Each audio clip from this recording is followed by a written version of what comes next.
ఒక పక్క సముద్రం ఘోషిస్తా ఉంటే ఇంకో పక్క జన సముద్రం ఇక్కడ ఘోషించే పరిస్థితి వచ్చింది.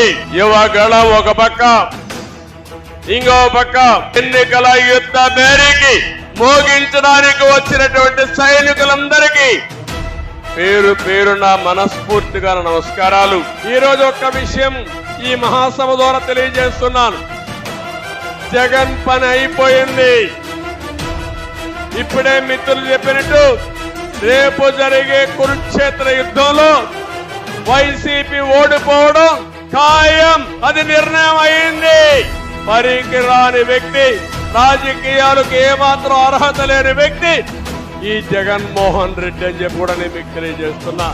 తెలుగుదేశం జనసేన అలయన్స్ అన్నామా, ఆ రోజే వాళ్ళ పని అయిపోయిందని మరొకసారి విజ్ఞప్తి చేస్తున్నా.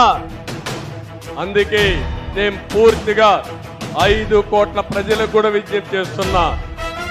ఆంధ్రప్రదేశ్ రాష్ట్రంలో ప్రజానీకం బాగుపడాలంటే, కంటి నిండా నిద్రపోవాలంటే, మన భవిష్యత్తు ఉండాలంటే, మన ఆస్తులకు ప్రాణాలకి మన ఆడపిల్లలకు రక్షణ ఉండాలంటే వైసీపీ విముక్త రాష్ట్రంగా ఏపీ తయారు కావాలి.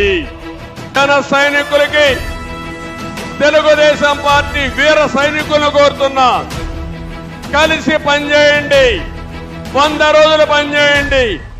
ఆ తర్వాత మిమ్మల్ని ఏ విధంగా కాపాడుకోవాలి, ఏ విధంగా ఆదరించాలి, ఏ విధంగా గుర్తించాలో గుర్తించే బాధ్యత తెలుగుదేశం పార్టీ తీసుకుంటామని మరొక్కసారి హామీ ఇస్తూ ఈ రోజు మిమ్మల్ని అందరినీ ఒకటే కోరుతున్నా.